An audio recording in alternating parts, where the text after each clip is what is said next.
ओम मुनित्रयं नमस्कृत्य सूक्तिः परिभाव्य च वैयाकरणसिद्धान्तकौमुदीयं विरच्यते।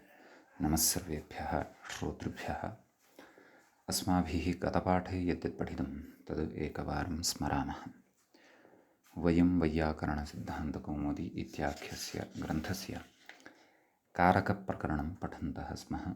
प्रकरणस्य अस्य अस्माकं क्रमे 29 पाठः गतपाठः प्रवृत्तः। 29 अस्मिन् पाठे आदौ तावत् नक्षत्रे च लुपीति सूत्रस्य अर्थः, नक्षत्रे प्रकृत्यर्थे यो लुपसंज्ञया लुप्यमानस्य प्रत्ययस्य अर्थः, तत्र वर्तमाना तृतीया सप्तम्यौ स्तः अधिकरणे इति अर्थः दृष्टः। मूलेन आवाहयेत् देवीं श्रवणेन विसर्जयेत्, मूले श्रवणे इति वा इति नाम सप्तमी अपि भवति इति उक्तम्। लुपि किं पुष्ये शनिः इत्युक्तम् इति प्रत्युदाहरणं दृष्टं। ततः सप्तमी पञ्चम्यौ कारकमध्ये इति सूत्रं पठितम्। अस्य विशिष्टः अर्थः दृष्टः यत् शक्तिद्वयमध्ये यौ कालाध्वानं ताभ्याम् एते स्तः इति। अद्य भुक्त्वा अयं द्व्यहाद्वा भोक्ता इति उदाहरणं दृष्टम्।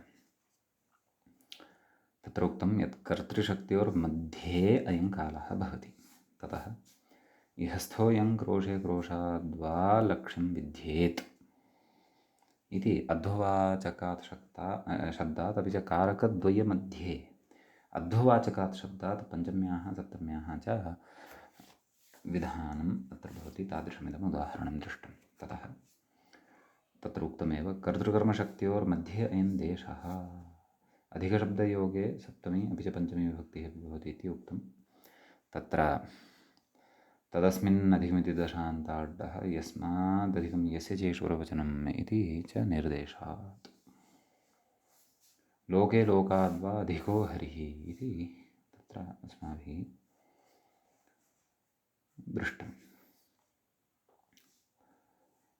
ततः अधिरीश्वर इति सूत्रं पठितं। स्वस्वामिसम्बन्धे अधिः कर्मप्रवचनीयसमुज्ञः स्यात् इति इत्युक्तम्। ततः यस्मादधिकं यस्य चेश्वरवचनं तत्र सप्तमी इति अस्माभिः सूत्रं पठितम्। अत्र कर्मप्रवचनीययुक्ते सप्तमी स्यात् इति पठितम्। उपपरार्धे हरेः गुणाः, परार्धः गधिकाः इत्यर्थः। ऐश्वर्ये तु स्वस्वामिभ्यां पर्यायेण सप्तमी, अधिभुवि रामः अधिरामे भूः इति उदाहरणं तत्र दृष्टम्। इत्यपि उदाहरणद्वयम् अत्र दृष्टं, विशिष्टं व्याख्यानं पुरस्कृत्य। ततः सप्तमी शौण्डैः इत्यनेन यदि समासः क्रियेत, यदि शौण्डादिगणे अधि इति शब्दः पठितः भवति इति कृत्वा, तथा चेत् तत्र अषडक्षाशितं वरं कर्मालं पुरुषाद्युत्तरपदात् इत्यनेन सूत्रेण खप् प्रत्ययो भवति। तस्य ईनादेशे रामाधीना भूः इति उदाहरणं सिद्धं भवति। समासे विशिष्टा काचित् व्यवस्था इति पठितम्। ततः विभाषा कृञ् इति सूत्रम् अस्माभिः पठितम्। अस्य सूत्रस्य अर्थः दृष्टः। अधिः करोतौ प्राक् संज्ञो वा स्यात् ईश्वरे अर्थे। सम्यक् इति सूत्रस्य अर्थः दृष्टः। तत्र गतपाठस्य अन्ते व्याख्यायाः पङ्क्तयः इत्थम् आसन्। समासपक्षे इति शौण्डादिगणे अधिशब्दस्य पठितत्वेन तेनाधिशब्देन रामे इति सप्तम्यन्तस्य समासे सति सुबोधातुप्रातिपदिकयोः इति सुब्लुकि रामाधिशब्दात् अषडक्षाशितं वरं कर्मालं पुरुषाद्युत्तरपदात् खः इति खप् प्रत्यये आयनेयीनीयः फडखजघां प्रत्ययादिनामिति तस्य इनादेशे रामाधीना भूरिति सिद्ध्यति। रामस्वामिकेत्यर्थः विभक्त्यर्थे अव्ययीभावे त्वधिरामं भूः रामाधिकर्णिका भूरित्यर्थः खत्प्रत्ययस्तु न अध्युत्तरपदत्वाभावात् विभाषा कृञ् अधिरीश्वरे इत्यनुवर्तते कर्मप्रवचनीया इत्यधिकृतं तदाह अधिः करोताविति कृञ्धातौ परे अधिः कर्मप्रवचनीयो वा स्यादीश्वरत्वे इति यावत् इति एतावत्पर्यन्तः भागः तत्र अस्माभिः व्याख्यायां च पठितः। अयं 29 पाठः अथवा 39 पाठः कारकप्रकरणस्य अस्माकं क्रमे सम्पन्नतां गतः। ततः तत्र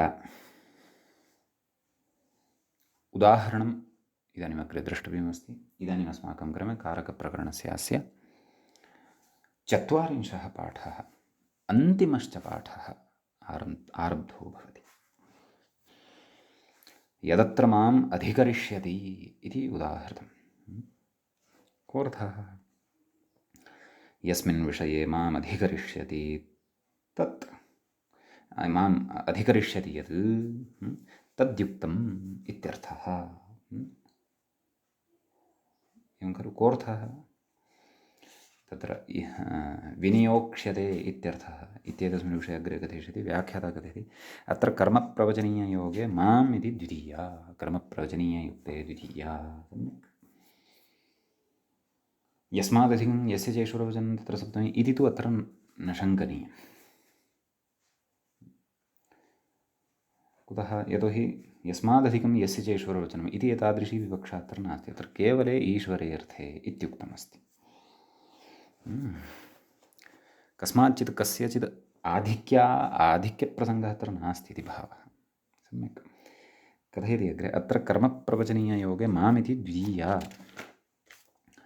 अधिकरिष्यति इति एतद्व्याचष्टे। तस्य अर्थं कथयति मूले किं?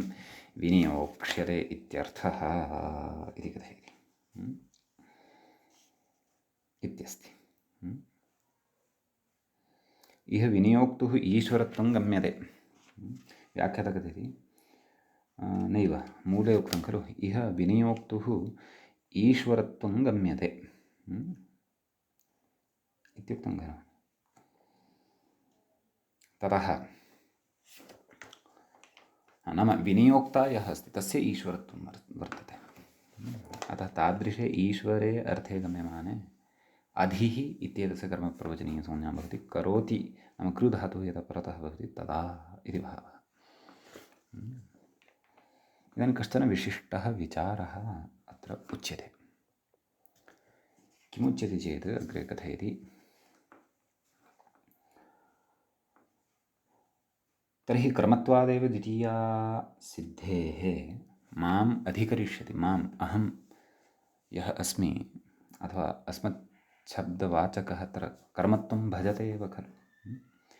कथयति तर्हि कर्मत्वादेव द्वितीया सिद्धेः किं कर्मप्रवचनीयत्वेन, कर्मप्रवचनीयत्वेन किम् इत्यत आह। अतः कथयति किम्? अगतित्वात्। मूले पश्यन्तु, अगतित्वात् तिञ्जोदात्तवती इति निघातो न।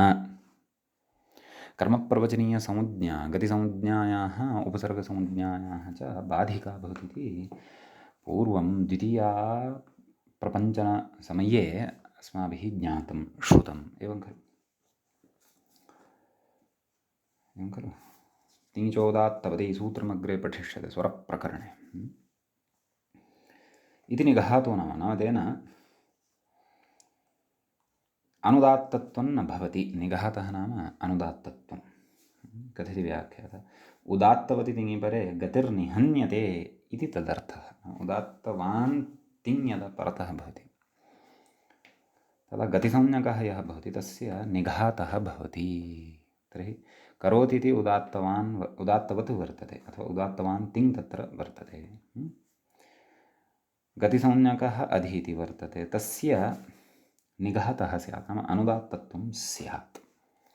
तन्नेष्टम् अस्ति क्व अधिकरिष्यति इति पदे कथयति अत्र तदेव कथयति अत्र करिष्यति इति तिङन्तम् उदात्तवत् तिङदिङः घातस्य अनुदात्तस्य निपातेर्यद्यति हन्त कुवित् कुवित् ने चेत् चण् कच्चित् यद्रयुक्तम् इति एकं सूत्रमग्रे पठिष्यति कथयति इत्यादिना निषेधात् तिङदिङः इति निघातस्य निपातिर्यद्यति हन्ति इत्यादिना निषेधः भवति सम्यक् ततश्च अधेः अत्र गतित्वात् निघात इह प्राप्तः अधेः गतित्वात् निघात नाम अनुदात्तत्वमत्र प्राप्तं भवति यदि गतिसंज्ञायाः निषेधः न क्रियेत तदेव कथयति अग्रे कर्मप्रवचनीयत्वे तु सः न भवति तेन गतित्वस्य बाधात् तेन केन नाम कर्मप्रवचनीयत्वेन गतित्वस्य बाधो भवति अतः कथयति अतः अधेर्निपाताभावार्थमिदं सूत्रमिति सिद्धम् एवं खलु अधेः निपाताभावार्थं निपातस्य अभावार्थम् इदं सूत्रम् उच्यते क्षन्तव्यं निघाताभावार्थम् अनुदात्तत्वं यथा न स्यात् निघातस्वरः यथा न स्यात् तदर्थम् इदं सूत्रम् आरभ्यते इति भावः इति अस्य सूत्रस्य प्रयोजनं भवति एवं खलु व्याख्याता कथयति मूले कथयति इति सप्तमी विभक्तिः इति कारकप्रकरणं ततः व्याख्याता कथयति इति श्रीवासुदेवदीक्षितविदुषा रचितायां सिद्धान्तकौमुदीव्याख्यायां बालमनोरमाख्यायां विभक्त्यर्थनिरूपणं समाप्तम् इति कथयति एवञ्च मित्राणि अस्माकं कारकप्रकरणमत्र सम्पन्नतां गतम् मम कश्चन नैजः वैयक्तिकः वा परामर्शः श्रोतृषु वर्तते यथा प्रकरणस्य आरम्भसमये अपि मया उक्तमासीत् पाणिनीयस्य हृदयभूतं प्रकरणम् इदं भवति अथवा हृदयभूतः भागः एषः भवति तत्र कारकप्रकरणस्य चिन्तनं सकृत् पर्याप्तं न भवति अवरतः 2 वा 3 स्वयम् इदम् अध्येतव्यं भवति ततः 2 वा 3 अध्यापनीयं भवति अस्य अध्यापनं कर्तव्यं भवति ततः अत्रत्याः विषयाः हृदये अस्माकं प्रविष्टाः भवन्ति उपविष्टाः भवन्ति यतोहि बहवः विषयाः अत्र तादृशाः सन्ति येषु सूक्ष्मस्य चिन्तनस्य अपेक्षा भवति अत्र तु केवलमेकां व्याख्यामादाय अस्माभिः चिन्तनं कृतं तत्र उद्ग्रन्थेषु महान्तः विचारः विभक्त्यर्थप्रकरणमादाय कृताः वर्तन्ते प्रातिपदिकार्थविषये एव महान् विचारः वर्तते तत्र वादाः अपि सन्ति दीक्षितमते प्रातिपदिकार्थः कश्चन भिन्नः अत्र पठितः एव अस्माभिः नियतोपस्थितिः प्रातिपदिकार्थः नागेशमते किञ्चित् तत्र भिन्नता वर्तते तत्रापि पुनः प्राचीनमतानि नव्यमतानि सर्वाणि प्रविशन्ति किञ्च तत्र इतरत्रापि एतदेव कारकप्रकरणं न्यायशैल्या अस्माभिः व्युत्पत्तिवादग्रन्थे सम्मुखीकर्तुं शक्यते तत्र महान्तः विचारः न्यायस्य ग्रन्थे एतं प्रकरणमादाय कृताः वर्तन्ते अपि च प्रौढमनोरमाग्रन्थः वर्तते महाभाष्यं वर्तते काशिका इत्यादयः अन्येपि ग्रन्थाः वर्तन्ते विशेषेण च अहं कथयितुम् इच्छामि तत्र वाक्यपदीयस्य भगवतः भर्तृहरेः वाक्यपदीयाख्ये ग्रन्थे साधनसमुद्देशः नूनमेव पठनीयः अत्र तु क्वचिदेव अत्यल्पतया साधनसमुद्देशस्य काश्चन कारिकाः व्याख्यात्रा स्पृष्टाः परन्तु साधनसमुद्देशे भर्तृहरिणा यत् कारकनिरूपणं कृतं वर्तते, साधनशब्दः कारकपर्यायः। साधनं नाम कारकं यत् निरूपणं तत्र कृतं वर्तते तत्तु नूनमेव अस्माभिः जीवने पठनीयं।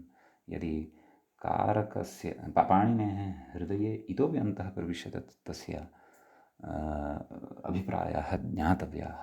तर्हि यद्यपि इत्यपि अहं कथयामि, सामान्याय लौकिकाय व्यवहाराय ग्रन्थान्तराणां च अवगमनाय एतावत् पर्याप्तम्। नाम कौमुद्याः अवगमनं कृतं चेत् पर्याप्तं भवति। ततो परन्तु विशिष्य व्याकरणस्य अध्येतारः इतोपि विशेषं व्याकरणे साधयितुकामाः ये, तैः अवश्यमेव उद्ग्रन्थाः अपि अत्र अवलोकनीयाः एव। इत्युक्त्वैव अहमपि एतं प्रकरणम् उपसंहृतिं नयन् मङ्गलं करोमि। मुनित्रयं नमस्कृत्य उक्तिः परिभाव्य च वैयाकरणसिद्धान्तकौमुदीयं विरच्यते। एवञ्च कारकप्रकरणस्यास्य अस्माकं क्रमे एषः 40 पाठः, अन्तिमश्च पाठः सम्पन्नतां गतः। अग्रिमे पाठे अग्रिमम् अभिनवं समासप्रकरणमादाय वयम् उपस्थिताः भवामः। नमः सर्वेभ्यः श्रोतृभ्यः भवद्भ्यः।